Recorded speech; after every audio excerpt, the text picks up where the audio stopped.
Parfait. Bonjour à tous et bienvenue sur ce premier épisode de Welcome to New Work avec Maud Sarda qui va nous parler de son incroyable histoire avec Label Emmaüs. Bonjour Bonjour Maud, David. bonjour à tous. Est-ce que vous nous entendez? Premier point assez important. Alors, je ne sais pas, on n'a pas de réponse dans le chat. Oui, Thomas nous dit qu'il nous entend. Parfait, on va attendre que du monde nous rejoigne. La façon dont on va fonctionner aujourd'hui, c'est que en fait, je vais mener une interview qui a été préparée en avance avec Maud, mais ça va surtout être un échange assez informel. N'hésitez pas à poser vos questions en flux. Je pourrais m'appuyer dessus dans le cadre de notre discussion. Et à la fin, on gardera un quart d'heure d'échange où ce sera juste vos questions avec Maud. Et donc, voilà le principe. Donc, n'hésitez pas à vous présenter dans le chat, dire pourquoi vous êtes là, qu'est-ce qui vous intéresse dans le cadre de cet échange. Et puis, en flux, à poser vos questions. Avant de commencer, Maud, on va peut-être se donner 2 minutes. Comment ça se passe, toi, ce reconfinement, deuxième confinement dont on ne voit pas forcément le bout? Ça se passe mieux pour raisons personnelles et professionnelles. Déjà, personnelle, j'ai 2 enfants en bas âge, donc je suis bien contente que les écoles soient restées ouvertes cette fois-ci. C'est un peu compliqué d'être maman et entrepreneur en même temps. Voilà, sur le premier confinement, c'était très compliqué. Et puis aussi parce que Label Emmaüs a super bien marché pendant la période. Donc, on avait déjà eu une belle activité sur le premier confinement, mais là, sur le deuxième, on a vraiment, vraiment cartonné avec les fêtes de fin d'année. Donc, voilà, toute l'équipe est très enthousiaste et voilà, et heureuse parce que pour la première fois, on va avoir un exercice à l'équilibre, voire un petit bénéfice après 4 ans d'existence. Mais bravo pour ça, c'est génial. Tu vas nous en dire plus et ça va être passionnant. Donc, on va peut-être avoir la chance d'avoir des petits visiteurs, c'est ça, qui vont venir sur le webinaire ou pas? Vu que ça va- ils sont à Non, l'école. non, non, normalement, c'est bon, ils sont à l'école, tout va bien. Ok. Bon, on est protégé. Mais parfait, on va lancer. Juste, en fait, je vais introduire ton parcours en un instant avec quelques phrases très simples. Donc, en fait, un parcours au début consultante chez Accenture, une rencontre, et tu nous en parleras plus avec l'économie sociale et solidaire. Et puis, tu as décidé, en fait, de lancer Label Emmaüs ou le co-lancer. Et en fait, ce qui va nous intéresser aujourd'hui, c'est ton parcours, ton déclic. Et puis, en fait, comment ça peut inspirer en fait, les personnes qui sont là, qui réfléchissent à comment avoir plus d'impact dans leur quotidien, que ce soit en fait, des salariés, des responsables d'entreprise, des dirigeants associatifs. Et du coup, est-ce que tu peux nous en dire plus sur en fait, ce parcours et ce déclic et qui tu es? Oui. Alors, donc moi, j'ai fait une école de commerce, j'ai fait l'EDEC. Et déjà, à l'EDEC, j'étais quand même très engagée. Je faisais partie de l'association humanitaire. J'ai fait des missions humanitaires. Donc voilà, je savais déjà que j'avais envie de m'engager dans ce secteur, mais je ne savais pas très bien l'humanitaire, le développement durable, le social français. Je ne connaissais pas non plus toutes les nuances. Et surtout, j'ai fait des études un peu chères. Il fallait les rembourser. Donc, j'ai fait un choix de raison initialement. Je suis allée travailler chez Accenture à la sortie de l'EDEC. Un choix de raison que je ne regrette pas parce que, d'une part, pendant 5 ans, j'ai beaucoup appris en tant que consultante dans cette entreprise.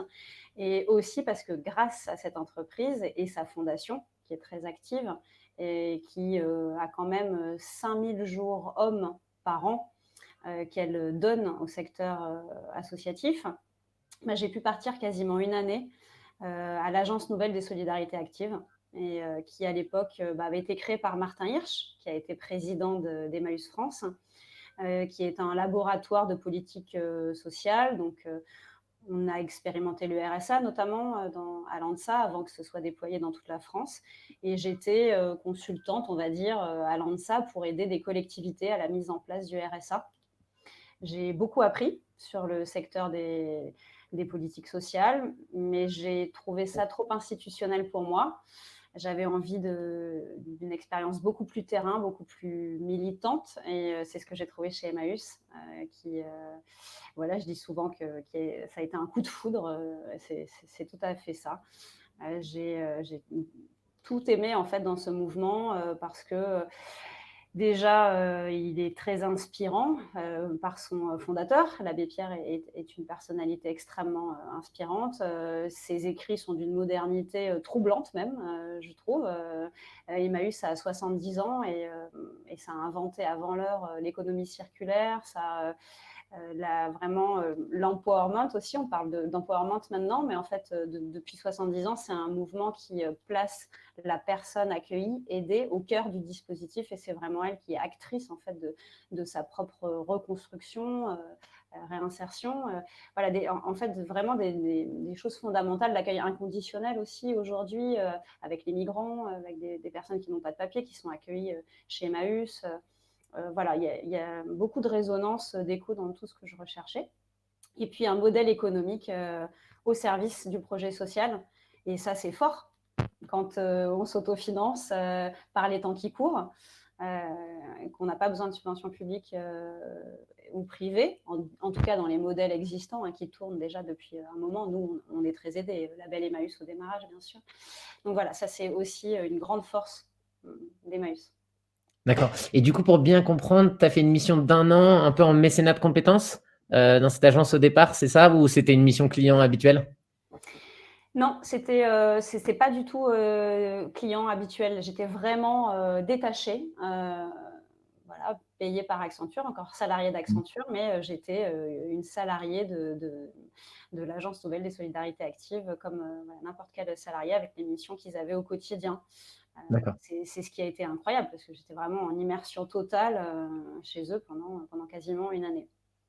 Et qu'est-ce qui a suscité le déclic, le passage de, enfin, du coup, tu as un modèle consultant classique, passage par la fondation qui mène beaucoup d'actions, et après de dire, OK, je me lance à temps plein. Qu'est-ce qui a fait ben, la petite passerelle Oui, en fait, moi franchement, j'ai toujours rêvé de ça, je pense aussi, hein, donc c'est un engagement qui date déjà de l'école. Simplement, c'est ma réflexion qui a cheminé. Au début, quand on est en école, souvent on rêve d'humanitaire, on est beaucoup sur ce type de thématique. Donc j'ai fait des missions humanitaires, j'ai un peu déchanté parce que, en tout cas personnellement, ça correspondait pas tellement à mes aspirations. Je, je trouvais que ça manquait de légitimité, ce qu'on faisait, c'était un peu trop descendant. Donc voilà, petit à petit, j'ai fait mon mémoire de fin d'études sur une mission de microcrédit en Inde. Donc là, j'ai commencé à trouver des éléments qui me parlaient beaucoup plus à travers le développement durable et vraiment les bénéficiaires qui sont acteurs, des modèles économiques aussi, vraiment au service du développement. Et puis après l'ANSA, ça a été la fin du cheminement où j'ai découvert le paysage du social en France. Et j'ai su que je voulais plutôt être du côté des structures d'insertion, du terrain, plutôt que voilà, du politique ou de l'institutionnel. très clair. Et peut-être avant, du coup, le passage enfin, de la création quasiment du label Emmaüs, est-ce que tu peux représenter ce qu'est le label Emmaüs en un instant, parce que je ne l'ai pas forcément fait volontairement, et ben, en fait, présenter le projet et quelques grands chiffres, peut-être? Oui, bien sûr. Alors, Label Emmaüs, c'est une coopérative déjà. On est une société coopérative d'intérêt collectif. Donc, on est une structure juridique autonome, comme les 300 structures Emmaüs, en fait, le sont. En France, c'est vrai qu'on ne sait pas forcément ça, mais ce n'est pas du tout des antennes d'une organisation nationale unique. C'est vraiment 300 structures autonomes qui sont toutes fédérées au sein d'Emmaüs France, la tête de réseau. Et donc, nous, voilà, on est une de ces 300 structures. On existe depuis 4 ans. Après, on a la particularité de ne pas avoir une activité sur un territoire donné, mais de s'étendre sur toute la France, puisque donc on a d'abord lancé une boutique en ligne qui s'appelle donc labelemmaüs.co, qui est une marketplace sur laquelle aujourd'hui il y a plus de 100 structures qui vendent à nos côtés. On a un catalogue qui est composé de 1 300 000 produits environ, c'est des produits qui sont sur toutes les gammes d'Emmaüs, on va dire. C'est vraiment un bric-à-brac géant. On a de l'high-tech reconditionné, comme des livres, comme des vêtements, comme de la déco, des créations à partir de matières recyclées. Donc, que de l'occasion, que du fait à partir du recyclé. Et les structures qui vendent sur Label Emmaüs, ce sont pour moitié, un peu plus de la moitié des centres Emmaüs. Et l'autre moitié, c'est tout le SS. Donc, il y a Envie, il y a la Croix-Rouge, il y a Bibliothèques sans frontières, il y a des ressourceries. On a signé un partenariat national avec le réseau des ressourceries, par exemple, qui porte aussi le projet de tous adhérer à Label Emmaüs à terme. Donc, et surtout, c'est un outil pour les personnes en insertion accueillis dans ces différents centres. Donc, tous ces produits, ils ont été mis en ligne par des personnes en parcours d'insertion à qui on fournit un back-office, une formation, un accompagnement vraiment fait pour des personnes qui n'ont jamais fait de e-commerce, qui ont peu de qualifications, qui parfois ont même des grosses barrières avec l'informatique et ne maîtrisent pas forcément le français. Voilà, tout est pensé dans notre activité pour que ce soit ces personnes-là qui développent de nouvelles compétences et qui sachent à terme gérer leur petite boutique en ligne de A à Z. Et voilà, Label Emmaüs, ce site, ça a 4 ans. Et puis, depuis, on a lancé d'autres activités. On a un entrepôt logistique en Île-de-France qui est entreprise d'insertion avec des préparateurs de commandes en parcours d'insertion. On lance un deuxième entrepôt dans le sud-ouest. En ce moment, on a lancé une école l'année dernière qui forme des demandeurs d'emploi au métier du e-commerce gratuitement. On a créé un fonds de dotation qui s'appelle Label Transition et qui soutient des structures associatives dans leur transition numérique. Trop bien, extraordinaire. Et du coup, ça a été quoi les premiers pas du projet? Alors, les premiers pas, j'étais salariée d'Emmaüs France à l'époque. J'ai été salariée pendant 4-5 ans avant de lancer ce projet, donc sous forme, on va dire, d'intrapreneuriat. J'ai proposé au conseil d'administration d'Emmaüs France c'était fin 2014, de me confier une année de mission exploratoire parce que ça faisait un moment c'était un serpent de mer, cette histoire de vente en ligne. On savait bien qu'on devait s'y mettre parce qu'il y avait quand même déjà à l'époque plus de 400 points de vente physiques dans le réseau Emmaüs et quasiment rien en ligne. Alors que Amazon à l'époque existait déjà depuis 20 ans, Le Bon Coin depuis 10 ans. Voilà, donc il était temps qu'on se bouge en fait pour exister sur le web face à ces géants.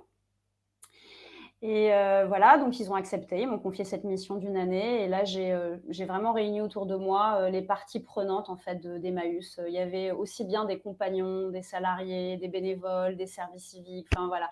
Et on a fait un comité de pilotage. Tous les 2 mois, on se réunissait. Je leur livrais mes réflexions, ils la challengeaient.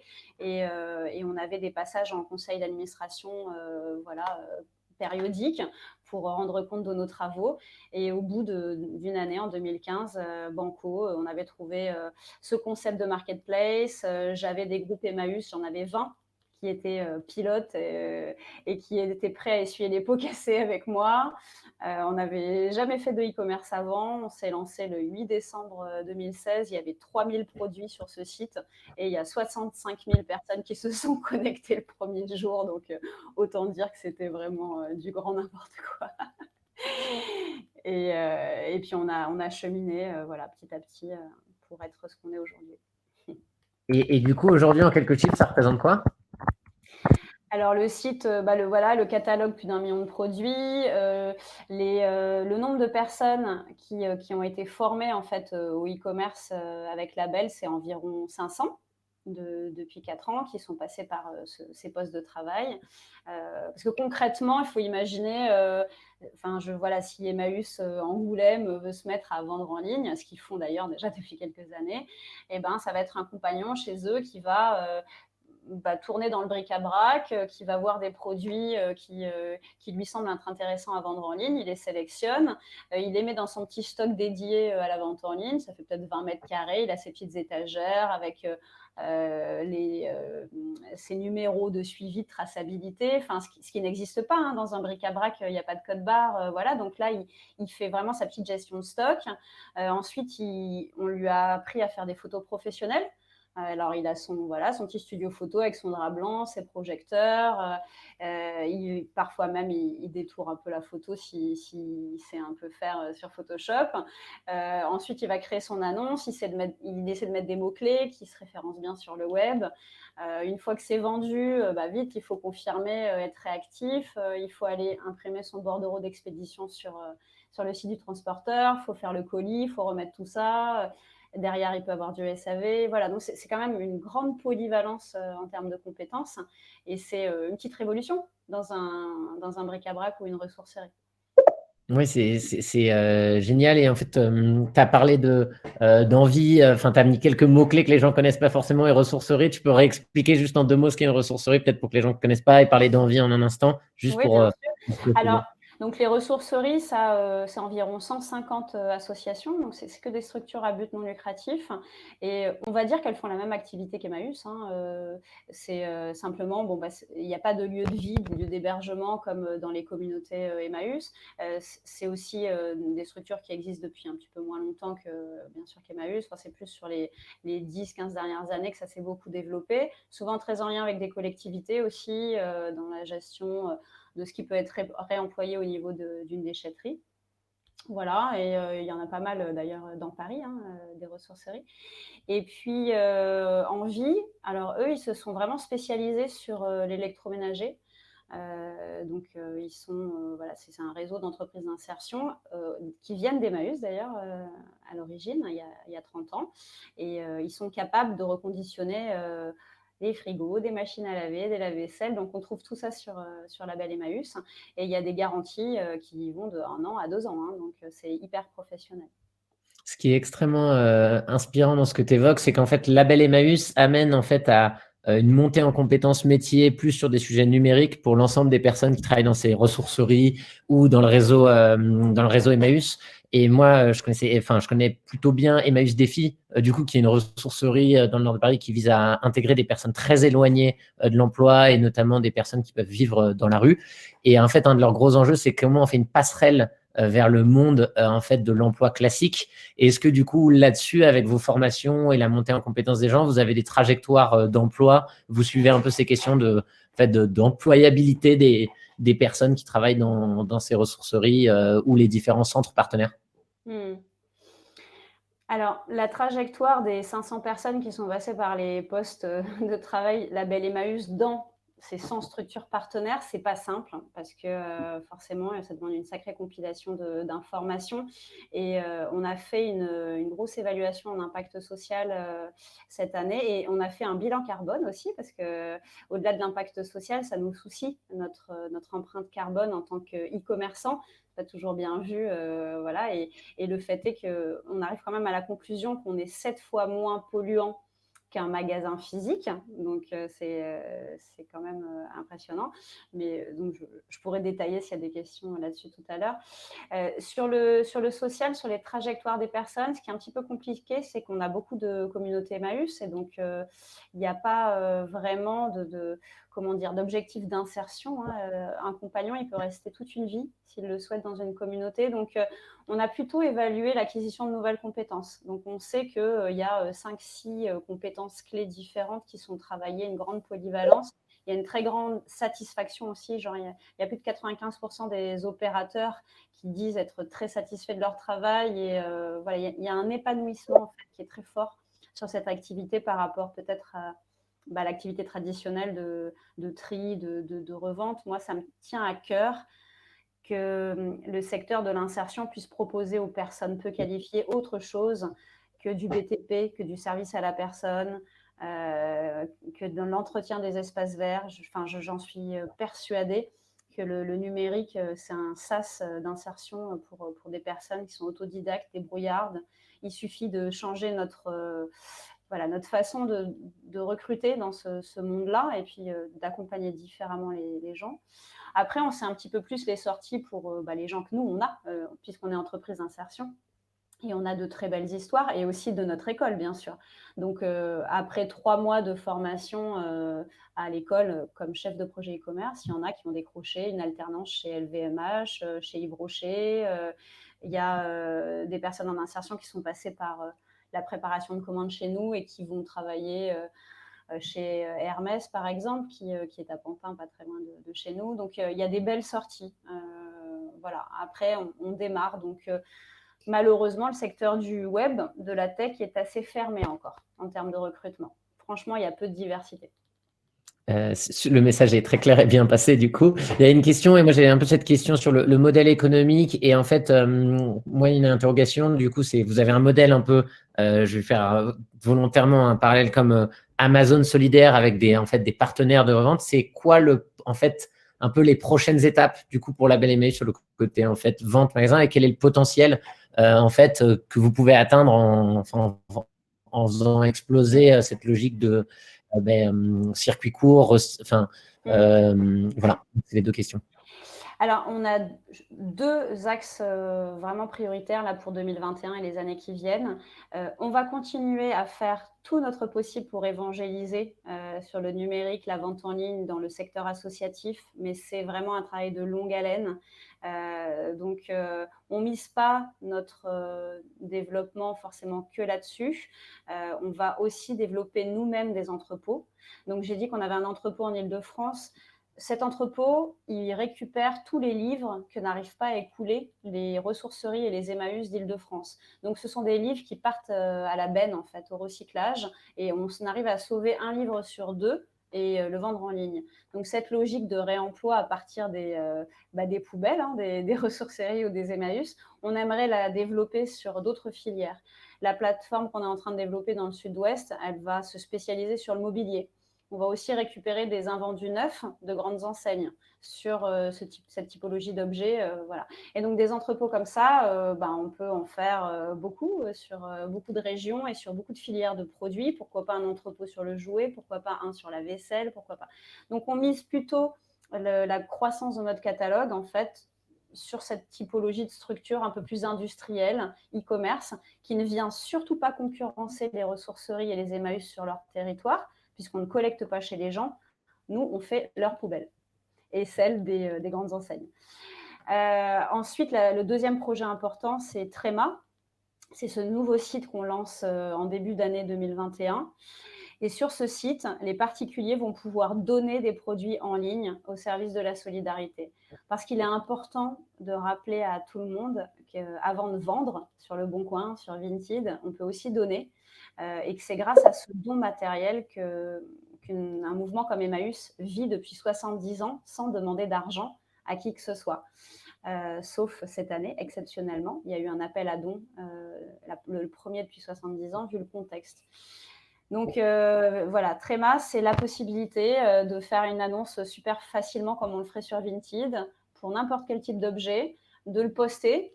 Ça sera vendu sur Label Emmaüs et Label Emmaüs reversera toutes les recettes au projet que vous aurez choisi sur Tréma. Un peu comme un site de crowdfunding, en fait, un peu comme Ulule. Plutôt que de mettre de l'argent, je mets un produit, je choisis mon projet et voilà. Et je soutiens de cette façon le secteur de la solidarité. Très clair. Et du coup, votre modèle économique à vous, puisque tu disais que là, vous commencez à arriver à l'équilibre, quel est-il? Alors, une commission sur la marketplace. Donc, on prend 10% de commission sur les transactions des vendeurs externes, en fait.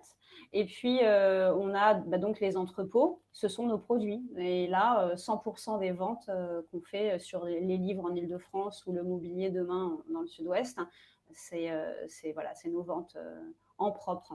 Donc, c'est ces 2 sources de financement qui nous permettent aujourd'hui de pérenniser les choses. Et puis, on est forcément quand même soutenu en termes de subventions privées, publiques, pour tous les nouveaux projets qui se montent. L'école est très soutenue par le public, la région Île-de-France, Tréma par des fondations privées. Voilà, donc c'est une source de financement aussi philanthropique. Parfait. Il y a quelques questions sur le sujet, on y reviendra après. Tu as évoqué en filigrane le sujet de la transformation numérique de l'économie sociale et solidaire, du monde associatif, en fait avec ce parcours d'intrapreneuse. du coup, pour toi, en fait, quels sont en fait les grands enjeux liés à cette question en fait, de mettre plus de tech dans le monde de l'impact au départ? Et du coup, où en est l'ESS sur le sujet, et comment tu vois les choses? Mmh. Alors moi, je trouve qu'on est très à la bourre quand même. Je trouve ça un petit peu inquiétant. Dans le secteur traditionnel que je connais bien, hein, parce que c'est vrai que bien sûr, il y a aujourd'hui beaucoup de tech for good, et c'est un secteur très dynamique, voilà. Mais dans le secteur associatif plus traditionnel, je trouve qu'il y a beaucoup de retard et j'étais un peu inquiète, au premier confinement parce que, je pensais vraiment qu'il y aurait un réveil, à ce moment-là et bon, tout le monde a été un peu assommé et on n'a vraiment pas eu beaucoup de sollicitations de l'associatif pour nous rejoindre à ce moment-là, pour se lancer dans la vente en ligne alors que c'était possible. Heureusement, sur le deuxième, ça a été tout l'inverse. Il y a eu vraiment une grosse mobilisation. Parfois, ça partait un peu trop dans tous les sens d'ailleurs, parce que la tech, ça demande une stratégie en fait. Nous, on ne s'est pas lancé comme ça du jour au lendemain dans un secteur ultra concurrentiel comme le e-commerce. On a vraiment analysé le marché, on a défini un positionnement, on a cherché des partenaires fiables, etc. Et donc là, sur le deuxième confinement, c'était un petit peu... ça partait dans tous les sens, tout le monde voulait se lancer dans la vente en ligne, donc il y en a qui se sont mis à vendre sur Facebook Marketplace, d'autres, voilà, et donc il faut faire attention à un moment donné aussi à notre éthique, je trouve, dans ce qu'on va choisir comme partenaire, notamment. Donc, mais en tout cas, il y a un sursaut, il y a une envie d'y aller. Ça manque ça manque de moyens. Je pense qu'il n'y a pas beaucoup de financement là-dessus. Aujourd'hui, il y a des financements publics sur tout ce qui est inclusion numérique pour aider les bénéficiaires dans leur démarche. En revanche, pour vraiment équiper, former les cadres permanents des structures associatives pour vraiment être en capacité de transiter et puis de bien accompagner les gens sur ces nouveaux métiers, je pense qu'il n'y a pas beaucoup de financement. C'est pour ça que la Belle Transition, le fonds de dotation qu'on a créé, on va se spécialiser là-dessus, notamment. D'accord, super intéressant. Et c'est aussi lié à un enjeu peut-être en fait, de formation ou de connaissance métier des personnes de ces structures. Et ça peut être intéressant. Il y a pas mal de personnes dans le chat qui parlent de reconversion, qui viennent du secteur plus privé, qui peuvent aussi beaucoup apporter ça s'ils ont une bonne connaissance. Et par rapport, peut-être pour avancer, en un mot, en fait, on traverse une crise qui est extrêmement forte sur les sujets en fait, sociaux. Le réseau Emmaüs doit être assez impacté. Et en fait, quel est peut-être le prisme que tu peux partager sur en fait, la crise et son impact sur le monde de l'économie sociale et solidaire? Et en fait, comment tu perçois les choses par rapport à ça? Euh, Alors, c'est vrai que c'est un peu schizophrénique, en fait, en étant dans le mouvement Emmaüs, que moi, j'ai vécu cette année, parce que, en plus, je suis au conseil d'administration d'Emmaüs France maintenant. Je suis élue au CA.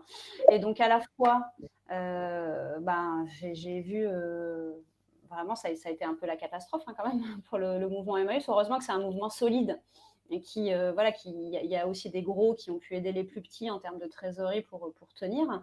Mais il faut se dire qu'un mois de fermeture d'espace de vente, c'est 20 millions d'euros en moins de recettes pour le mouvement Emmaüs. Donc voilà, il y a eu au moins 3 mois dans l'année. 60 millions, c'est beaucoup, sachant que face à ça, il n'y a pas de compensation publique, hein, puisque les compagnons ne sont pas des salariés, donc ne sont pas éligibles au chômage partiel. Vraiment, il n'y a eu aucune aide. Alors que les structures Emmaüs ont continué évidemment à héberger, à nourrir, à payer pour leur travail des milliers de personnes. Quasiment 10 000 d'ailleurs. Voilà, donc c'est quand même, ça a été coûteux et compliqué. C'est pour ça qu'il y a eu l'appel à générosité du public, qui a quand même, vraiment, les Français ont été hyper présents sur cet appel à générosité. On a dépassé les 10 millions d'euros collectés, donc c'est énorme.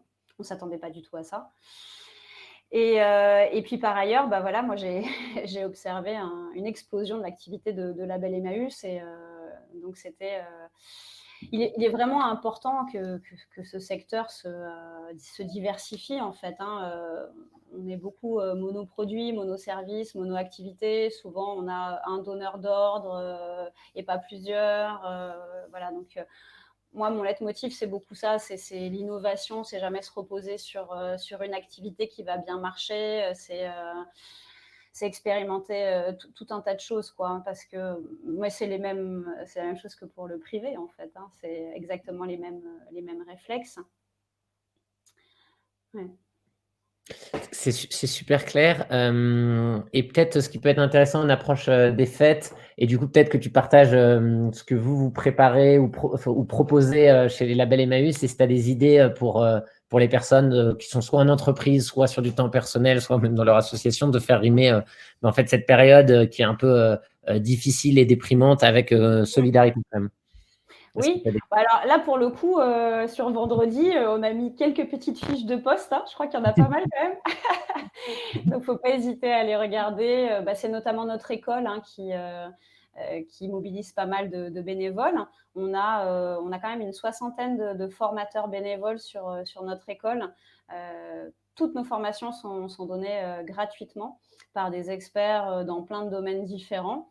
Et il y a juste une partie coaching en fait qu'on paye, hein, parce que voilà, c'est vraiment des professionnels du coaching qui chaque semaine vont appuyer tout ce qui est estime de soi, qui est vraiment fondamental, hein, pour le parcours de ces apprenants.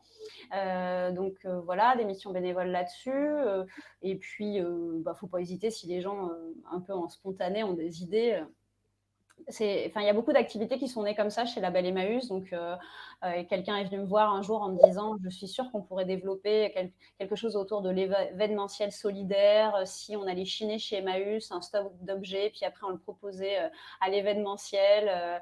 Pourquoi pas, ça se fait pas du tout. Et bon, bah, aujourd'hui, elle s'appelle Bérénice, elle est salariée chez Label Emmaüs, et elle a commencé voilà, avec son idée plutôt bénévolement. Et on est plein de petits porteurs de projets au sein de Label. Donc, il ne faut pas hésiter aussi si vous avez des idées. Et puis après, d'un point de vue consommation ou consommation, c'est pas compliqué.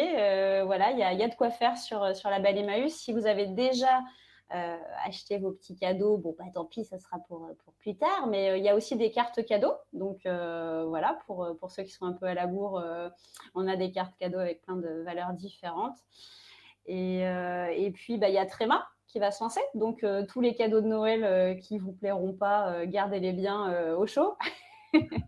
Et puis, vous pourrez les poster sur Tréma dès janvier, si tout va bien. Parfait, super intéressant. Du coup, en tant que salarié, tu as évoqué la possibilité en fait de devenir un peu expert pour l'école. Tu as mentionné ce sujet-là. En tant qu'entreprise, tu as en fait comment des entreprises peuvent se mobiliser auprès de Label Emmaüs. Bon, il y a des sujets potentiellement d'insertion. Tu as évoqué quelques belles histoires. Est-ce que tu peux un peu présenter comment des personnes qui nous écouteraient là pourraient en fait monter un partenariat un peu plus structuré entre ce que vous faites et vos nombreux projets, puisqu'en fait, il y en a beaucoup, et Ouais, ouais. ce que peuvent apporter les entreprises. Parce que je pense que Oui, ça peut intéresser les gens. sur les entreprises, il y a vraiment plein de façons possibles. Donc, pour les entreprises qui ont des produits, ben, on travaille aussi pas mal sur les invendus, sur les retours clients pour les e-commerçants, sur les fins de série. Voilà, donc ça, nous, on est en capacité de recevoir ces dons matériels, d'émettre un reçu fiscal, et puis après, ça va alimenter notre boutique, par exemple. Ensuite, il y a bah, évidemment bah, tout ce que j'ai dit un petit peu autour des achats de Noël, des cartes cadeaux, mais aussi de la mobilisation un peu d'une consommation éthique tout au long de l'année. Donc, on a beaucoup d'entreprises partenaires qui ont diffusé largement à tous les collaborateurs les axes d'engagement que j'ai cités aussi avant, avec Tréma, voilà, avec l'école. Le fonds de dotation, il est ouvert à tous les partenaires intéressés. Donc, par exemple, PrestaShop, c'est une entreprise qui est membre de notre fonds de dotation. Donc, ce n'est pas forcément en plus une participation financière très élevée. C'est 10 000 euros le minimum pour devenir partenaire. Et parce que bah, voilà, ça les intéresse, tout ce qui est transition digitale, numérique. Et pour nous, c'est vraiment important d'avoir des experts du secteur dans ce fonds de dotation pour nous aider voilà, à mieux appréhender, à mieux accompagner les structures. Voilà déjà quelques pistes. Et puis après, ça peut être plus des événements aussi. On a déjà fait des collectes solidaires dans les locaux des entreprises. Voilà, donc quand on aura le droit de nouveau de se réunir, on pourra faire ça aussi.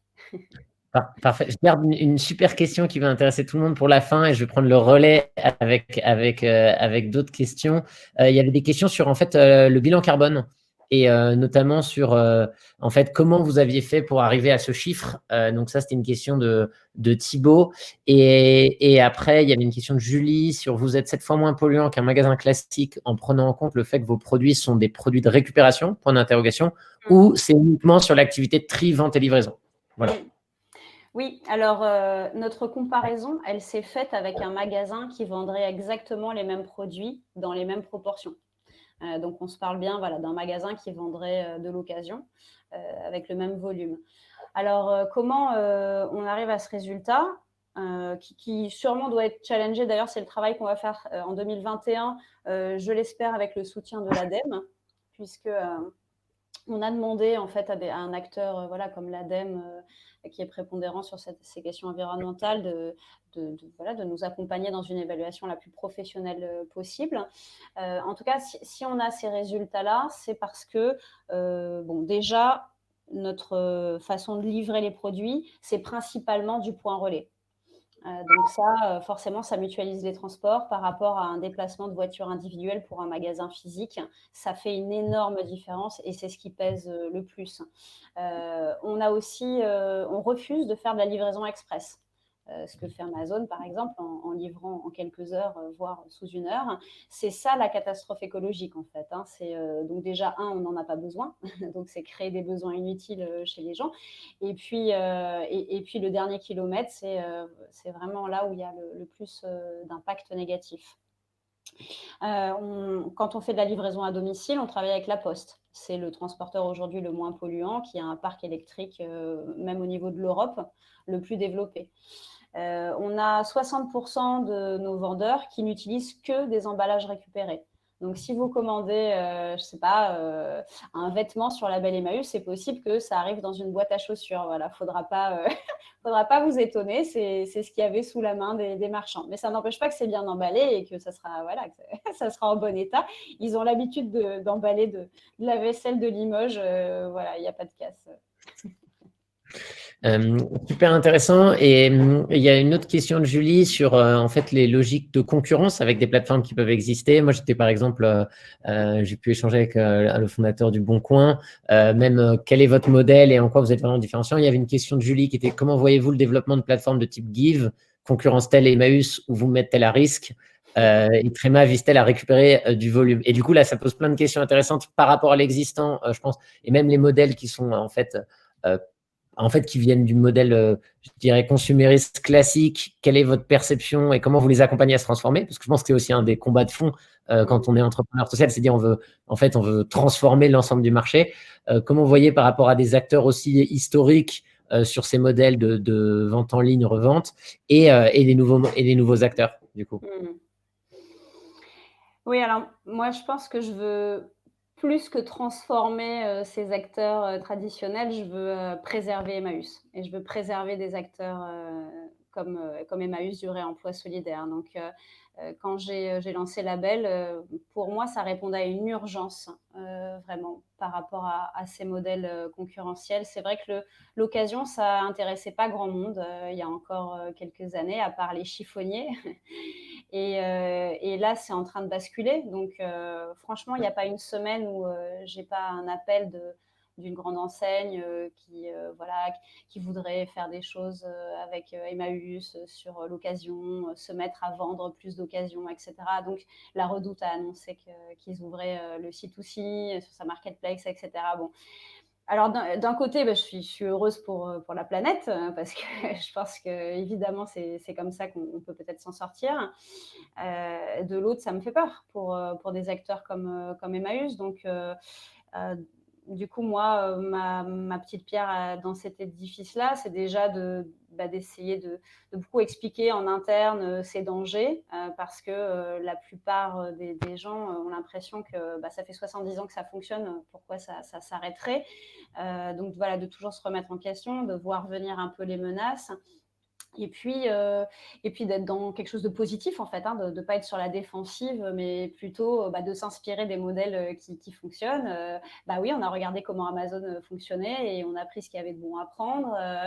Oui, on a regardé comment Give fonctionnait, comment Le Bon Coin, on a pris ce qu'il y avait de bon à prendre pour Tréma.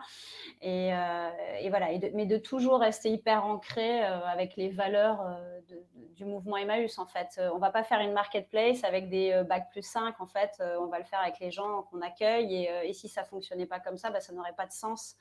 On va faire Tréma, pas pour capter du flux des particuliers et prendre des commissions dessus. On va le faire, non, pour réinventer une façon de soutenir la solidarité. Donc, voilà, c'est ça qui m'anime, en tout cas.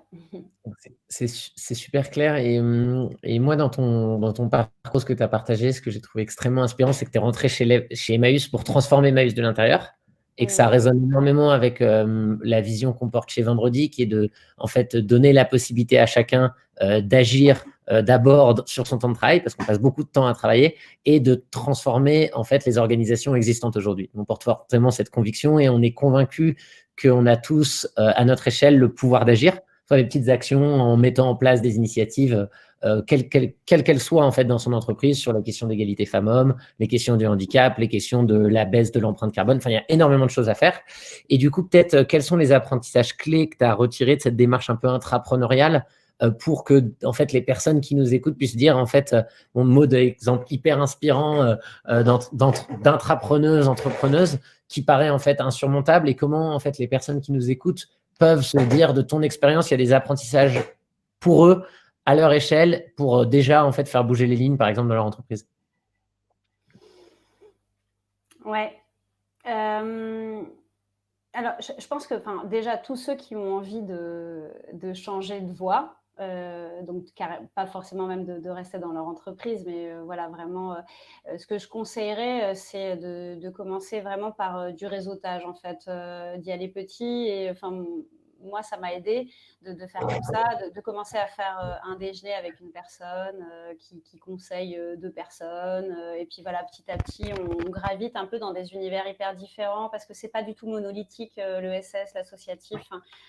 Il y a tellement de variantes, et il faut trouver vraiment ces domaines d'appétence, là où ça... L'engagement, il faut que ça, vraiment, ça prenne aux tripes. Donc, c'est pas un choix vraiment très rationnel. On va accepter de gagner moins bien sa vie. Enfin, moi, j'ai clairement fait un trait sur 30 à 40% de mon salaire quand j'ai quitté Accenture, quoi. Donc, c'est pas des petits choix. Donc, il faut vraiment qu'on ait sa cheville au corps. Il faut vraiment trouver ce qui va nous animer le plus. Après, comment être acteur au quotidien aussi, sans forcément être salarié de ces secteurs-là. J'ai donné pas mal d'exemples d'engagement d'une entreprise, mais franchement, Aujourd'hui, il y a quand même plein de boîtes qui proposent du mécénat de compétences. Alors voilà, ça peut être un jour par semaine avec Vendredi, ou des missions plus longues, mais ça peut être leur montrer des modèles comme Accenture, comme Wavestone aussi. On a beaucoup de consultants Wavestone qui travaillent en pro bono pour nous. On a même énormément de boîtes qui nous proposent leurs outils gratuitement. Je sais pas, par exemple, le chat sur notre site, c'est iAdvice, et ils nous le fournissent gratuitement. Donc, ça peut être aussi essayer de sensibiliser sa direction sur le fait que, franchement, on peut bien ne pas marger, ou voir offrir gratuitement tel et tel service qu'on a dans son portefeuille client, ou comment développer une ligne un peu éthique dans aussi ses propositions. C'est pas forcément que créer une fondation, faire du caritatif ou de la philanthropie. Moi, je crois beaucoup aussi à des offres préférentielles pour un secteur qu'on a envie de soutenir, en fait, aussi économiquement, pour que ce secteur il soit l'économie de demain, en fait. Donc, c'est souvent le discours que j'ai avec les partenaires. Je cherche pas forcément à ce qu'ils me donnent des choses, mais qu'il y ait des offres préférentielles et un accompagnement pour qu'on développe des expertises aussi de notre côté. Merci, c'est super clair. On arrive tout pile à 45. Est-ce que tu as Moi, je souhaitais remercier Héloïse qui a contribué à l'organisation de cet échange que j'ai beaucoup apprécié. Il n'y a plus de questions dans le chat, donc on est tout bon. Est-ce que toi, tu as des derniers éléments à partager avant de laisser nos auditeurs partir vers les fêtes de Noël? Non, bah, non, non, je crois qu'on a balayé beaucoup de sujets et non, bah, seconde main, sous le sapin, quoi. N'oubliez pas, pour ceux qui n'ont pas encore fait leur petit cadeau de Noël, je lisais, que 16 des Français, pour la première fois, vont faire des cadeaux de seconde main cette année. Donc vraiment le changement est plus qu'en marche. Génial, le changement est en marche. N'hésitez pas chacun à vous renseigner sur le site de Label Emmaüs. Si vous voulez faire des petites actions, que ce soit une journée ou même quelques minutes, vous pouvez aussi, via la plateforme Vendredi, il y a plein de façons de soutenir Label Emmaüs dessus. Et on vous souhaite à tous une bonne journée. Et merci beaucoup d'avoir été présent avec nous. Merci Merci Maud. à tous. Merci Félix. À bientôt.